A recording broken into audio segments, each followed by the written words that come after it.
What's going on? So this video gonna be about how Eddie Murphy turned down Who Framed Roger Rabbit. Now, back at the time in '87, Eddie was probably thinking, hmm, animation and this thing, because his career was a completely different spin. I mean, there was no such thing as Dr. Dolittle, Shrek. All that was moons away.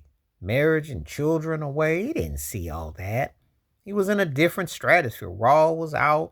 He was very much in his early 20, living his life. He was in what we call in the raw bone era.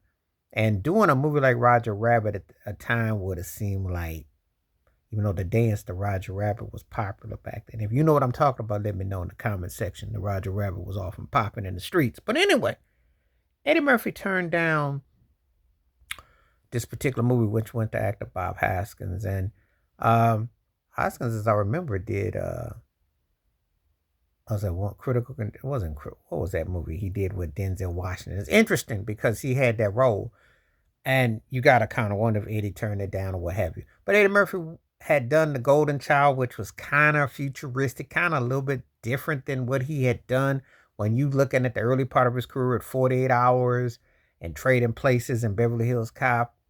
So I think after The Golden Child, he probably might have been a little reluctant, at the time. Then he did Coming to America, he had all that, and of course Harlem Nights. So it didn't really jive into where he was going to become. Then obviously you go a decade later with Dr. Doolittle, and then obviously with Norbit and all the other films he did with playing various characters. But then when you bring in animation with Shrek, and then when you do Dr. Doolittle with the whimsical nature of it, his ideology and mindset was in a different stratosphere. But anyway, nevertheless, he turned down doing Roger Rabbit. He really didn't get it. But he did say as time went on, like, oh, I feel like an idiot. I didn't do that film. And sometimes, based on where you are in your life, based on the concept, it may not hit you like, well. Now, asking, was it, did it hurt him financially? Not really.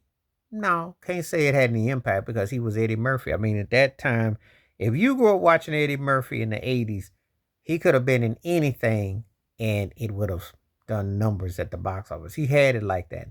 He had it like that for a long time, I would say. You know, he had carte blanche at the box office. He was that dude.